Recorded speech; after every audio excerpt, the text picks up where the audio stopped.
வணக்கம் மக்களே! இன்னைக்கு நம்ம மார்க்கெட் பாசிட்டிவ் க்ளோசிங் தான் போஸ்ட் பண்ணியிருக்கு. நிஃப்டி 50 150 பாயிண்ட்ஸும், பேங்க் நிஃப்டி ஒரு 490 பாயிண்ட்ஸ் வரைக்கான ஏற்றத்த குடுத்திருக்கு. பட் இருந்தாலும், இந்த ஏற்றத்துக்கு பின்னாடி எஃப்ஐஐஸ் இருக்காங்களான்னு பார்த்தா இல்ல. இன்னைக்கும் டிஐஐஸ் தான் நம்ம மார்க்கெட்ல பெரும் அளவுக்கான பணத்த உள்ள பம்ப் பண்ணியிருக்காங்க. எஃப்ஐஐஸ் பார்க்கும்போது ஒரு 400 கோடி கிட்ட வந்து விற்பனையாளரா இருக்காங்க. கொஞ்சம் தான் வித்திருக்காங்க மாரி நமக்கு தோணலாம். பட் இருந்தாலும், இந்த வாரம் எஃப்ஐஐஸோட விற்பனை ரொம்பவே அதிகப்படியா இருந்தது. தொடர்ந்து பார்த்தீங்கன்னா, கன்சிஸ்டன்ட்டா இந்த வீக் ஃபுல்லா நல்ல ஒரு செல்லிங் எஃப்ஐஐஸ் வந்து பண்ணிட்டு இருக்காங்க. அதே சமயத்தில டிஐஎஸ் மார்க்கெட்ல பம்ப் பண்ணி, மார்க்கெட் அதாவது இண்டெக்ஸ் கீழ விழுகாம பார்த்துக்கக்கூடிய ஒரு வேலைய தெளிவா வந்து பண்ணிட்டும் வந்திருக்காங்க. ஸோ எஃப்ஐஐஸ் ஃப்ளோ திரும்ப உள்ள வருமாங்கிறதெல்லாம் நம்ம பொறுத்திருந்து தான் வந்து பார்க்கணும். அடுத்தது இன்னைக்கு டேல க்ரோ, அதுக்கப்புறம் செரோதா, அதுக்கப்புறம் இன்னும் ஏஞ்சல் ஒன், அப்ஸ்டாக்ஸ் போன்ற இந்த ட்ரேடிங் பிளாட்ஃபார்ம் எல்லாம் ஒரு எரர வந்து காமிச்சது. பலர்னால லாகின் பண்ண முடியாத ஒரு சூழ்நிலை ஏற்பட்டது. இது எல்லாத்துக்கும் காரணம் யாரு? இந்த Cloudflare தான் வந்து எல்லாத்துக்கும் ரீசனா இருக்கு. ஸோ Cloudflare ஒரு டவுன் ஆன ஒரு ரீசன்னால இங்க எந்த ஒரு சாஃப்ட்வேரும், பிளாட்ஃபார்மும் யூஸ் பண்ண முடியாத ஒரு சூழ்நிலை ஏற்பட்டது. இது வந்து நம்ம ஆஃப்டர்நூன் வீடியோ போஸ்ட் பண்ணதுக்கு அப்புறம் தான் இது வந்து ஏற்பட்டிருந்தது. ஸோ நான் கூட ஏதோ நெட் இஷ்யூ அப்படின்னு நான் நெனச்சுட்டேன். அதனால தான் ரீலோட் ஆகல போல. ரெட் கலர்ல ஒரு எரர் காமிக்குதுன்னு நெனச்சேன். பட் நெறைய பேர் வந்து கமெண்ட் செக்ஷன்ல போட்டதுக்கு அப்புறம் தான் இந்த மாரி ஒரு ப்ராப்ளம் நடந்திருக்குன்னே எனக்கு வந்து தெரியுது. ஸோ ட்விட்டர்லயும் பார்த்தீங்கன்னா, இவங்கலாம் வந்து ஷேர் பண்ணியிருக்காங்க போல. ஸோ இந்த மாரியான இஷ்யூ இருக்கு அப்டின்ட்டு. பட் இந்த மாரி நடப்பது ஒரு நல்ல விஷயமே வந்து இல்ல. ஏன்னா, மேபி அந்த டைம்ல ஏதாச்சும் ஸ்கொயர் ஆஃப் பண்ணணும்னு நெனச்சா, ஸ்கொயர் ஆஃப் பண்ண முடியாத ஒரு நிலைமையும் ஏற்படலாம். ஏன்னா, இந்த மாரியான எரர்னால. ஸோ இந்த மாரி என் நண்பருக்கு கூட வந்து ஏற்பட்டிருக்கு. பட் இப்ப இது இல்ல.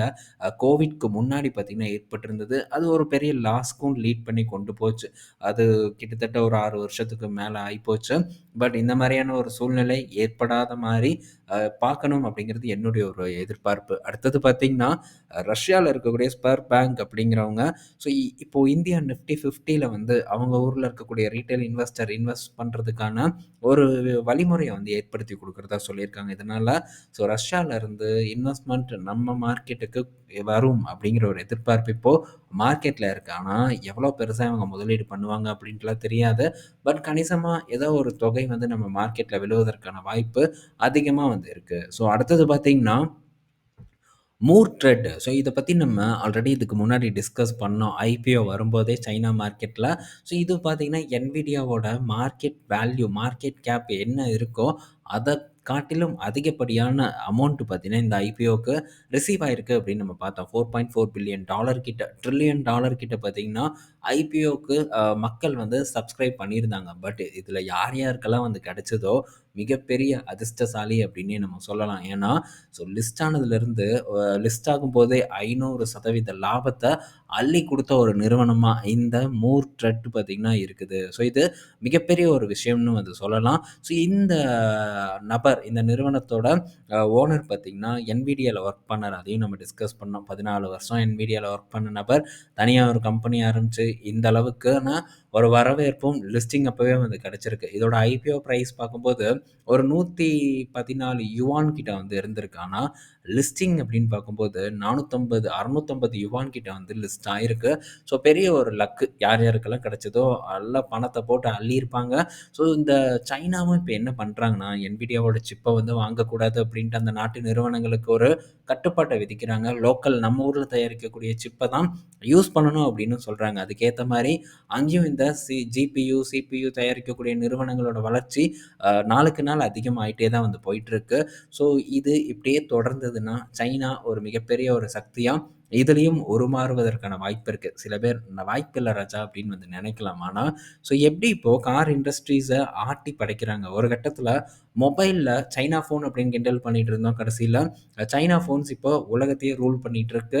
சைனா கார்ஸ் ரூல் பண்ணிட்டு இருக்கு. அடுத்தது இந்த சிபியு, ஜிபியும் ரூல் பண்ணுங்கிறதுல எந்த ஒரு சந்தேகமும் இல்ல. நான் மட்டும் சொல்லல. NVIDIAவோட சிஇஓவான ஜான்சனும் வந்து இதத்தான் வந்து சொல்றாங்க. இது ரொம்ப நம்பிக்கை இருக்கு. அதனால தொடர்ந்து பார்த்தீங்கன்னா, இந்த சைனா மார்க்கெட்ல நானும் சிப் பண்ணிட்டு தான் வந்துட்டு இருக்கேன். இதெல்லாம் தாண்டி இதுக்கு முன்னாடி ஒரு லம்சமும் வந்து நான் ஆங்ஸங் பீஸ்லலாம் வந்து பண்ணியிருக்கேன்.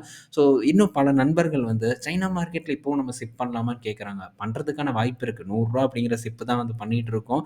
பண்றதுக்கான வாய்ப்பு இருக்கு. ஆனா, சைனா மார்க்கெட் ரொம்பவே வந்து வாலடைலான ஒரு மார்க்கெட். ஏன்னா, நான் சிப் ஸ்டார்ட் பண்ணதுக்கப்புறம் ஒரு 20, 25% வரைக்கான ஒரு ஏற்றத்த குடுத்து, அங்கருந்து அகைன் நெகட்டிவ்க்கு வந்தது. 25% கெயின் பார்த்தீங்கன்னா, வைப் அவுட் ஆச்சு. ஆனா, இப்ப திரும்பவும் 30%க்கு மேலான ஒரு ஏற்றத்த பார்த்தீங்கன்னா, இந்த சைனா மியூச்சுவல் ஃபண்ட் வந்து டெலிவர் பண்ணியிருக்கு. ஸோ, இந்த வாலடைல் எல்லாம் நம்மளால பார்க்க முடியாது அப்டின்னா, கண்டிப்பா ஸோ, இது பக்கம் வராம இருப்பது ரொம்ப நல்லது. ஏன்னா, நல்ல ஒரு ஏற்றத்த குடுத்துருச்சு. 1 1/2 வருஷமா பார்த்தீங்கன்னா, இந்த சைனா மியூச்சுவல் ஃபண்ட்ல நான் இன்வெஸ்ட்மென்ட் பண்ணிட்டு இருக்க நண்பர்களுக்கு தெரியும். டெஃபினட்டா மேபி சில நண்பர்களும் இந்த சைனா ஃபண்ட ஃபாலோ பண்ணிட்டு இருப்பீங்க அப்படின்னு தான் நான் நினைக்கிறேன். லாங் டேர்ம்ல ஒரு நல்ல வளர்ச்சி சைனா மார்க்கெட்ல எதிர்பார்க்கலாம்ங்கிறது என்னுடைய ஒரு எதிர்பார்ப்பு. ரொம்ப காலமா சைனா மார்க்கெட் பெர்ஃபார்மே பண்ணாம இருந்தது. ஸோ இப்போ ரீசென்ட்டா தான் வந்து பெர்ஃபார்ம் பண்ண ஆரம்பிச்சிருக்கு. ஸோ போன வருஷமே பணமெல்லாம் சைனா மார்க்கெட்டுக்கு போகுது அப்படிங்கிறத நியூஸ கூட நம்மலாம் ஷேர் பண்ணி டிஸ்கஸ் பண்ணிட்டு தான் வந்து இருந்தோம். ஸோ அதனால இந்த இடத்துல நான் புல்லிஷா இருக்கேன். ஸோ பார்ப்போம். சைனானா இந்த பிரச்சனை, அந்த பிரச்சனைன்ட்டு பலரும் ஒதுக்கிட்டு இருந்த டைம்ல ஸோ தைரியமான ஒரு முடிவு. இந்த இடத்துல என்ன நடக்க போகுதுங்கிற ஒரு தெளிவோட இந்த இடத்த நம்ம சூஸ் பண்ணோம். அதுக்கேத்த ஒரு ரிவார்ட் நமக்கு இந்த இடத்துல கிடைச்சிட்டுருக்கு அப்படின்னு நம்ம வந்து சொல்லிக்கலாம். நெக்ஸ்ட் பார்த்தீங்கன்னா, ஆஸ்ட்ரால் கிட்ட இருந்து ஒரு அப்டேட்டு. ஆஸ்ட்ரால் பார்த்தீங்கன்னா, அவங்களுடைய அதுக்கு அடுத்தடுத்த வரக்கூடிய காலாண்டுகள்ல அவங்களுடைய குரோத் வந்து டபுள் டிஜிட் குரோத்தா இருக்குன்னு சொல்லியிருக்காங்க. என்ன ரீசன்னா, ஸோ இப்போ சிபிவிசி பிளான்ட் வந்து ஓப்பன் பண்ணியிருக்காங்க. ஸோ இது வந்து ஒரு நல்ல மார்ஜின அள்ளி குடுக்கும் இந்த சிபிவிசி அப்படின்ட்டும் ஆஸ்ட்ரல் தரப்புலேருந்து ஒரு அப்டேட் வந்து குடுத்துருக்காங்க. ஸோ இது ஆஸ்ட்ரால் கிட்ட இருந்து வந்த அப்டேட். அடுத்தது பார்த்தீங்கன்னா, ஸோ இப்போ ரிலையன்ஸ் இண்டஸ்ட்ரீஸ் பத்தியான ஒரு அப்டேட். இப்போ முகேஷ் அம்பானிக்கு அதாவது ரிலையன்ஸ் இண்டஸ்ட்ரீஸ்க்கு பெரிய அளவுக்கு லாபத்த வழங்கக்கூடிய 2 நிறுவனம் அப்படின்னு பார்த்தா, ஒண்ணு ஜியோவா இருக்கு. இன்னொன்னு பார்த்தீங்கன்னா, ரிலையன்ஸ் ரீட்டெயிலா வந்து இருக்கு. ஸோ இது 2ம் தான் 60%க்கு மேலான வருமானத்த, லாபத்த பார்த்தீங்கன்னா அள்ளி குடுத்துட்டுருக்கு. இதுக்கு அடுத்தபடியா மாறி போச்சு. ஸோ இந்த ஆயில் அண்ட் இந்த கெமிக்கல் பிசினஸ். ஸோ ஒரு கட்டத்தில வெறும் ஆயில் அண்ட் கெமிக்கல் பிசினஸா இருந்தது. ஸோ கிடன வாங்குனாங்க. அம்பானி கடன் வாங்குறான், அம்பானி கிட்ட கடனா இருக்கு அப்படின்ட்டு ஸோ கதறிட்டே வந்து இருப்பாங்க. பட் கடன் வாங்கி அவன் ஒண்ணும் ஊர் சுத்தல. ஸோ அடுத்த ஒரு பிசினஸ பார்த்தீங்கன்னா, அவன் டெவலப் பண்ணிட்டு இருக்கான். ஸோ அப்படி டெவலப் பண்ண பிசினஸ் தான் ஜியோ அண்ட் ரீட்டெயில் 2மே இப்போ மிகப்பெரிய ஒரு ப்ராஃபிட்ட பார்த்தீங்கன்னா, நிறுவனத்துக்கு வாரி வழங்கி குடுத்துட்டு இருக்கு. இந்த ப்ராஃபிட் எல்லாம் எடுத்து அந்த பக்கம் நம்ம தள்ளி வைப்போம். ஜியோ இப்போ பெர்ஃபார்மன்ஸ் எப்படி பண்ணிட்டு இருக்குங்கிறது எல்லாத்துக்கும் தெரியும். நம்பர் 1 டெலிகாம் ஆப்பரேட்டரா பார்த்தீங்கன்னா, ரிலையன்ஸ் ஜியோ வந்து மாறியிருக்காங்க. அதுபோக ரீட்டெயிலோட பெர்ஃபார்மன்ஸும் ரொம்ப அபரிவிதமா வந்து இருந்துட்டு இருக்கு. எக்ஸ்பான்ஷன் ரொம்ப வேகமா வந்து போயிட்டுருக்கு. ஸோ இதுதான் பார்த்தீங்கன்னா வளர்ச்சி. ப்ராஃபிட்ட தாண்டுன ஒரு வளர்ச்சிய காட்டிட்டு இருக்காங்க. இப்போ அதுக்கப்புறம் டெட் ஃப்ரீ ஆனாங்க. திரும்ப கடன் வாங்கிட்டு இருக்காங்க. இந்த கடன் பார்த்தீங்கன்னா, நியூ எனர்ஜி பிசினஸ்ல வந்து ஸ்பெண்ட் பண்றாங்க. ஸோ அடுத்து நியூ எனர்ஜி பிசினஸ் இன்னும் வரக்கூடிய ஆண்டுகள்ல ஒரு நல்ல பெர்ஃபார்மன்ஸ பண்ணுங்கிற எதிர்பார்ப்பு பெருமளவுக்கு என்கிட்ட வந்து இருக்கு. குறிப்பா டேட்டா சென்டர் 3 ஜிகாவாட்க்கான டேட்டா சென்டர் ரிலையன்ஸ் இண்டஸ்ட்ரீஸ் வந்து பிளான் பண்ணியிருக்காங்க. So data center over capacity பெரும் நிறுவனங்கள் எல்லாம் வந்து சொல்றாங்க.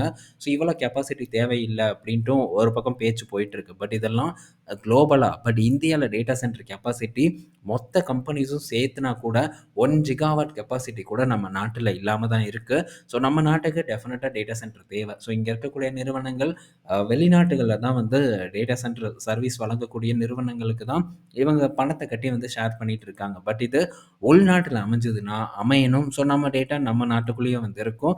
ஸோ இது நம்ம நாட்டுக்கு ரொம்ப முக்கியமானது. அதனால இது பெரும் அளவுக்கான ஒரு பாதிப்ப கண்டிப்பா வந்து ஏற்படுத்தாது. நல்ல ஒரு லாபத்த வாரி வழங்கும் டேட்டா சென்டர் பிசினஸ் அப்படிங்கிற எதிர்பார்ப்பு பெரிய அளவுக்கு என்கிட்ட இருக்கு. ஸோ அதனால தொடர்ந்து நம்ம பார்ப்போம். இதெல்லாம் கன்விக்ஷன் ரிலையன்ஸ் இண்டஸ்ட்ரீஸ்ல.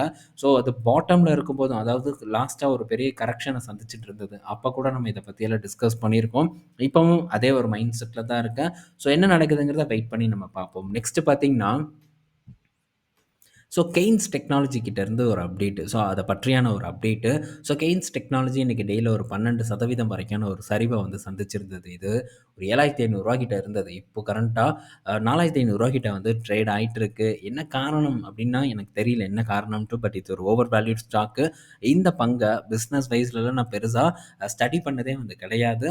ஸோ அதனால நம்ம ஸ்டடி பண்ணாம வந்து டிஸ்கஸ் பண்ண முடியாது. இந்த பங்க வாங்கவும் இப்போதைக்கு எந்த ஒரு ஆப்பர்ச்சுனிட்டியும் இல்ல. பட் இப்போ ஜேபி மார்கன் என்ன சொல்றாங்கன்னா, பாட்டம் ஃபிஷிங் இந்த பங்குல பண்ணாதீங்க அப்படின்னு சொல்றாங்க. இதெல்லாம் தாண்டி இன்னொன்னு என்ன சொல்றாங்கன்னா, இங்கேருந்து ஒரு 52% மேல ஏறும் அப்படின்ட்டு ஒரு உருட்டு உருட்டுறாங்க. இப்ப என்ன ஆகுதுன்னா, ஸோ இந்த பங்கு இங்கேருந்து இன்னும் கீழ இறங்குச்சுன்னா, நான் அன்னைக்கே சொன்னேன் பாத்தியா? அப்பவே சொன்னேன் இந்த பங்கு கீழ இறங்கும் வாங்காதீங்கன்ட்டு. இப்போ இது வந்து கீழ இறங்கிருச்சு அப்படின்னு ஒரு உருட்டு உருட்டுவாங்க. மேபி மேல ஏறுச்சுன்னா நான் தான் இன்னைக்கு 52% ஏறும்ன்னு சொன்னேனே! அப்படின்னு சொல்லியும் ஒரு உருட்டு உருட்டுவாங்க. ஸோ எப்படி நடந்தாலும் எனக்கு நல்லது தானே அப்படிங்கிற ஒரு கணக்குக்கு தான் இவங்கலாம் பார்த்தீங்கன்னா, இப்போ தெரியப்படுத்திட்டு வந்துட்டு இருக்காங்க. ஸோ அதனால இவங்க சொல்றதெல்லாம் நம்ம டெஃபினட்டா ஏத்துக்க முடியாது. பங்க பற்றியான புரிதல் இல்லாம பங்கு கரெக்ட் ஆயிருச்சு அப்படிங்கிற ஒரு காரணத்துக்காக நம்ம அந்த பங்குல முதலீடும் பண்ண முடியாதுங்கிறத டெஃபினட்டா நண்பர்கள் புரிஞ்சுக்கணுங்கிறத இந்த இடத்துல நான் கேட்டுக்கிறேன். அடுத்தது ஒரு பெரிய அப்டேட் என்னன்னா, Netflix வந்து வார்னர் ப்ரோஸ வந்து அக்யூர் பண்ண போறதா சொல்லியிருக்காங்க. $83 பில்லியன் இந்த அக்யூசேஷன் நடக்க போகுது. மிகப்பெரிய ஒரு அக்யூசேஷனா வந்து இது இருக்க போகுது. ஸோ இந்த வார்னர் ப்ரோஸ் நம்ம பார்த்திருப்போம். டிவியில படம் போடுறதுக்கு, இங்கிலீஷ் படம் போடுறதுக்கு முன்னாடி எடுத்தோனே இந்த வார்னர் ப்ரோஸ் அப்படின்ட்டு வரும். ஸோ ரொம்ப பழம் பெரும் நிறுவனம் இப்போ Netflix கைக்கு வந்து போப்போது.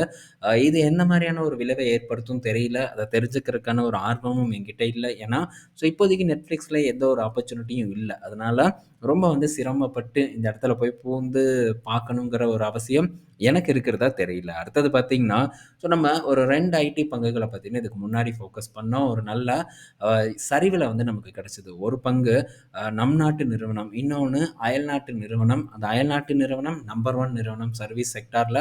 நம்ம நாட்டு நிறுவனம் நம்பர் 2 நிறுவனம் சர்வீஸ் செக்டார்ல குளோபல் லெவல்ல. ஒண்ணு அசென்ச்சர், இன்னொன்னு டிசிஎஸ். 2ஓட கோஇன்சிடென்ஸ் என்னன்னா, 2மே கிட்டத்தட்ட ஒரு 9.5% வரைக்கான ஒரு ரிட்டர்ன வந்து டெலிவர் பண்ணியிருக்கு. ஸோ 2லயுமே நம்ம நல்ல ஒரு பெர்ஃபார்மன்ஸ குடுக்குறாங்க. டீல்ஸ வின் பண்ணிட்டு இருக்காங்க அப்படிங்கிறது எல்லாத்தையும் நம்ம பார்த்தோம். ஸோ இதெல்லாம் பார்த்துட்டு தான் இந்த 2 பங்குலயும் ஆப்பர்ச்சுனிட்டி இருக்கிறத நம்ம ஃபீல் பண்ணோம். ஸோ 2யுமே பார்த்தீங்கன்னா, நல்ல ஒரு லெவல்ல வந்து ஃபோக்கஸும் வந்து பண்ணோம். ஸோ பார்ப்போம் தொடர்ந்து இந்த பங்குகளோட பெர்ஃபார்மன்ஸ் வந்து ஏற்றத்த நோக்கி இருக்குமான்னு. அசென்ச்சர் ரீசென்ட் டேஸா ஒரு நல்ல ஏற்றத்த குடுத்தது. பட் மேபி இன்னைக்கு ஏதாச்சும் ஒரு சரிவ குடுத்திருக்கலாம். பட் இருந்தாலும் ஓரளவு நல்ல பெர்ஃபார்மன்ஸ போஸ்ட் பண்ணும்னு நான் நினைக்கிறேன். பட் இது லாங் டெர்ம்க்கான பங்கு இல்ல. அதே மாரி அடோப் பத்தி கேட்குறாங்க. ஸோ அடோப்ப பொறுத்தவரைக்கும் இப்போதைக்கு வந்து ஆப்பர்ச்சுனிட்டி இல்ல. மேபி அடோப்ல ஏதாச்சும் ஒரு சம்பவம் நடக்குமோ அப்படிங்கிற ஒரு